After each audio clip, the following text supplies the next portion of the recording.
Claire Thompson did not wake up that morning planning to change her life. She woke to the sound of rain tapping her apartment window in Portland. It's the same gray light filling the room, the same quiet that had followed her for months. She lay still for a moment, staring at the ceiling, feeling the weight of another ordinary day settle on her chest. Her apartment was clean, almost too clean, nothing out of place, nothing alive. The kind of space built for control, not comfort. Claire moved through her morning routine, quickly shower, coffee, work clothes without thinking much at all. Thinking was dangerous. Thinking led to questions, and questions led to memories she didn't want to face. She was 36, divorced, and good at appearing calm. At work, people trusted her. She met deadlines. She smiled at the right moments. No one asked how she felt because she never gave them a reason to. Even she had stopped asking herself. While waiting for her coffee to brew, her phone buzzed on the counter. She ignored it at first. Most messages were reminders, ads, or polite check-ins from friends who meant well but didn't know what to say anymore. The buzzing stopped. Then it buzzed again. She glanced at the screen. A name she had not expected appeared. Daniel Harper. Her breath caught, sharp and sudden. They had met 8 months earlier at a conference in Seattle. Claire had gone for work, planning to sit through panels and return home without anything changing.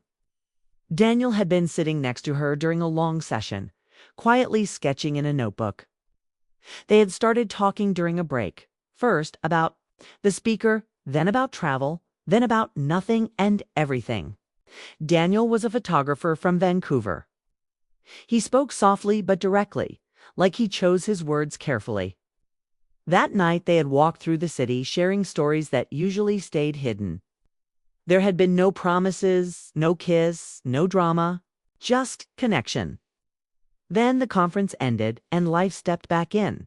They had exchanged messages now and then. It's nothing serious, nothing risky. It's until now. I'm in town this weekend. Want to grab dinner? Claire stared at the message. Her coffee machine beeped, forgotten. A voice in her head immediately listed reasons to say no. She was busy. She was tired. She didn't need confusion. She had built her life to avoid moments like this. But another voice, quieter and stronger, asked a different question. What if she said yes? Her thumbs hovered over the screen.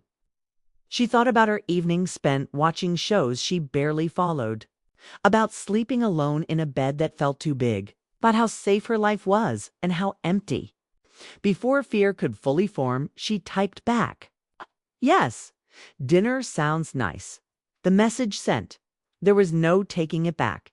Her hands shook slightly as she set the phone down. Her heart raced, not with joy exactly, but with something sharper. She had crossed a line, invisible but real. Trying something new did not feel brave. It felt terrifying. The rest of the day moved quickly. Claire worked, answered emails, attended meetings. On the surface, nothing changed. Inside, everything felt louder. Every thought circled back to Friday night, to Daniel, to what she had just allowed into her life. Friday arrived faster than she expected. Claire stood in front of her mirror longer than usual. She didn't want to look like she was trying too hard. She also didn't want to disappear. She chose a simple dress, something comfortable, something honest. As she left the apartment, she paused, hand on the door, breathing deeply. This was just dinner. She reminded herself of that all the way downtown. The restaurant Daniel had chosen overlooked the river. Warm lights glowed through wide windows. It felt intimate without being heavy. Claire arrived early, nerves buzzing under her calm expression. She sat at the table, hands folded, watching people pass outside. Then the door opened and Daniel walked in. He spotted her immediately. His smile was easy, genuine. He looked the same and not the same. Older, maybe, more settled. He wore a dark jacket, his hair slightly damp from the rain. When he reached her table, they stood at the same time. "Hi, Claire," he said. "Hi," she replied. They hugged. It was brief but warm, familiar in a way that surprised her. When they pulled apart, Claire felt the absence of his presence almost instantly. They sat, ordered drinks, and started talking as if no time had passed. Conversation flowed without effort. Daniel told her about his recent projects, about long drives and quiet moments waiting for the right shot. Claire spoke about work, about small changes she had made to her routine. She noticed how carefully he listened, how he didn't rush her words. When the topic shifted to her divorce, she stiffened slightly. She usually kept that part of her life short and vague. Oh, Daniel didn't push. He didn't fill the silence. He simply waited. "It ended 2 years ago," she said. "But it feels longer." "That kind of ending doesn't follow a calendar," he said. She looked at him, surprised by how accurately he had named it. Dinner passed quickly. Too quickly. Claire felt lighter than she had in months, and that scared her. She was not used to ease. She was not used to being seen without effort. After they paid, Daniel asked, "Want to walk a bit?" She nodded. The rain had slowed to a mist. The river reflected city lights, moving steadily, quietly. They walked side by side, hands close but not touching. Claire felt aware of everything: the sound of their steps, the cool air, the space between them. "I almost didn't text you," Daniel said suddenly. "Why?" "I wasn't sure you'd want to reopen something," he said. Some connections are easier to remember than continue. Claire understood that too well. "I almost said no," she admitted. He smiled, not surprised. "What made you say yes?" She stopped walking. Daniel turned to face her. The question hung between them, heavier than it sounded. "I got tired of choosing the option that hurt less," she said. "It turns out that still hurts." Daniel studied her face. His expression was gentle, serious. "What if safe isn't always kind to you?" he asked. The words struck her deeply. She had built her life around safety, around avoiding pain. No one had asked her whether that life was actually kind. They stood there, close enough that Claire could feel his warmth. The city continued. Around them, unaware. Daniel reached out, his fingers brushing hers, slow and unsure, giving her time to pull away. She didn't. That simple contact sent a rush through her chest. Not desire alone, but recognition. She felt present in her body, in the moment, in a way she had forgotten was possible. "I should go," she said softly, though she didn't want to.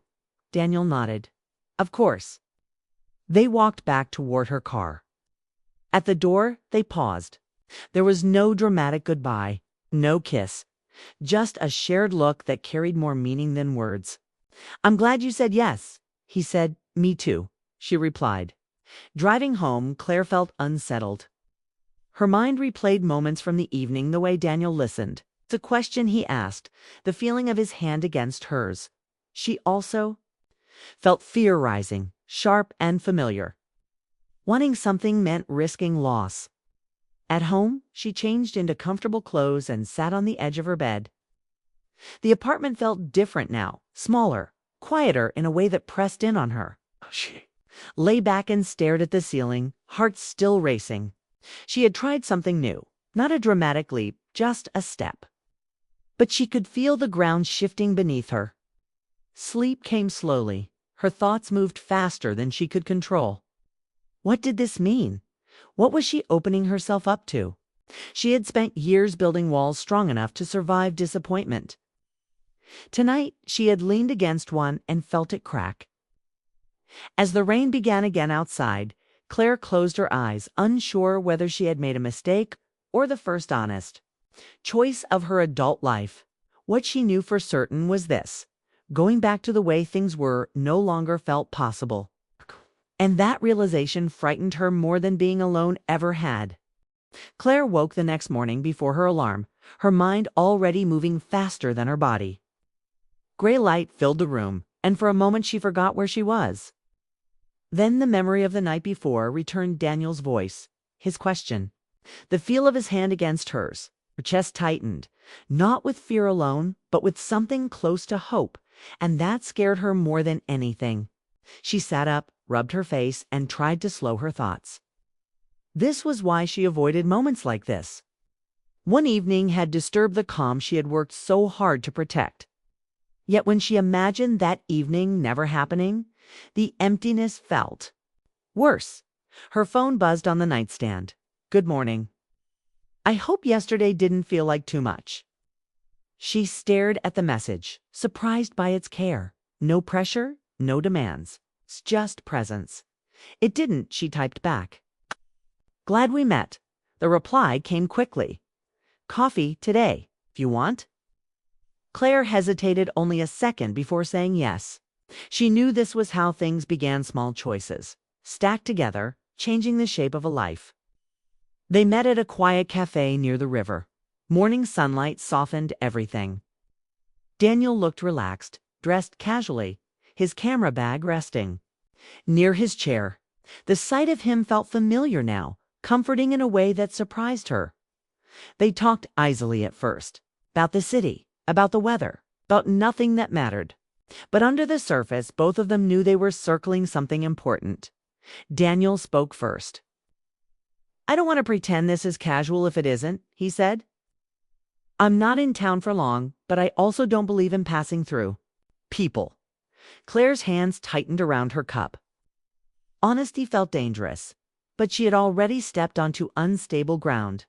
"I don't know how to do this anymore," she said. "I was married for 10 years. I learned how to shrink, how to adjust, how to survive. I'm not sure how to choose myself without feeling selfish." Daniel listened without interrupting. His eyes didn't move away from her face. "I'm not asking you to choose me," he said. "I'm asking you not to disappear." The words stayed with her long after they left the cafe. Over the next few days, they saw each other often. Walks in the evening, simple meals, long conversations that drifted between light and serious without warning. There was attraction, clear and steady, but there was also patience. Neither rushed to define what this was. That space made Claire feel safe enough to stay present. She found herself opening up in ways she hadn't planned. She spoke about the quiet resentment that had grown in her marriage, about how she had stopped recognizing herself. Daniel shared his own past relationships that had ended not because of conflict, but distance, timing, fear. They met each other, without fixing, without blame. When Daniel returned to Vancouver, the absence hit harder than she expected. Her apartment felt too quiet again, but now it was filled with echoes of laughter and late-night talks. They texted daily. Sometimes they talked on the phone for hours. Distance sharpened her awareness of how much she cared. That awareness scared her. One night, standing on her balcony, Claire stared out at the city lights and felt panic rise. She had rebuilt her life after her divorce, piece by piece. She had promised herself she wouldn't need anyone again. Now, with one honest connection, that promise felt thin. She almost pulled away, almost sent a careful message creating space. "Okay?" Almost chose safety again. Instead, she told Daniel the truth. "I'm scared," she said during a late call. "Not of you, of how open I feel, of how easily I could get hurt." There was a pause. She braced herself for disappointment. "Being open is the risk," Daniel said gently. "But closing yourself is the cost." A few weeks later, Daniel came back to Portland for a longer stay. By then, something between them had grown roots. They were not pretending otherwise. They spent time in Claire's apartment, cooking simple meals, listening to music, sharing quiet moments that felt intimate without needing words. Being with Daniel did not feel like losing herself. It felt like being more fully present. Still, fear did not disappear. It waited for moments of silence. One evening, as rain fell outside, Claire finally said what she had been avoiding. "I don't want to become someone who bends again," she said. "I can't lose myself for love." Daniel turned to her, serious. "Then don't. I don't want that version of you." She studied his face, searching for signs of false comfort. She found none. "What if this ends?" she asked. "Then it ends," he said, "but what we are now will still be real." The simplicity of that answer broke something open in her. She realized she had spent years avoiding endings, forgetting that beginnings mattered too. As weeks passed, Claire noticed changes in herself. She spoke more directly at work. She made choices without apologizing. She said no when she meant no, and yes when she wanted something. Trying something new had not just changed her romantic life, it had changed how she stood in the world. Daniel saw the change and encouraged it. He never asked her to adjust her life around him. He fit into it naturally, without force. Eventually, reality demanded attention. Daniel's life was in Canada, Claire's was in Oregon. Distance was no longer theoretical. 'Twas a decision waiting to be made. They talked about it late one night, sitting close on the couch. "I don't know what this looks like long term," Claire said. "I only know I don't want to pretend it doesn't matter." Daniel nodded. "I'm not asking for answers. Tonight, just honesty." She leaned her head against his shoulder, feeling the steady rise and fall of his breath. For once, uncertainty did not feel like failure. It felt like possibility. The next morning, after Daniel left again, Claire stood, alone in her kitchen. The same space where weeks earlier she had stared at her phone, afraid to send a message.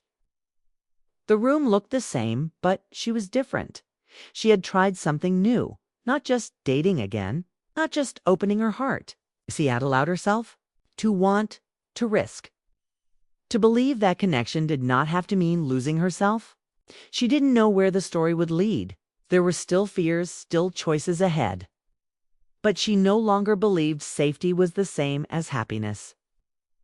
As sunlight filled the room, Claire smiled softly. Not because everything was certain, but because she finally trusted herself to face whatever came next.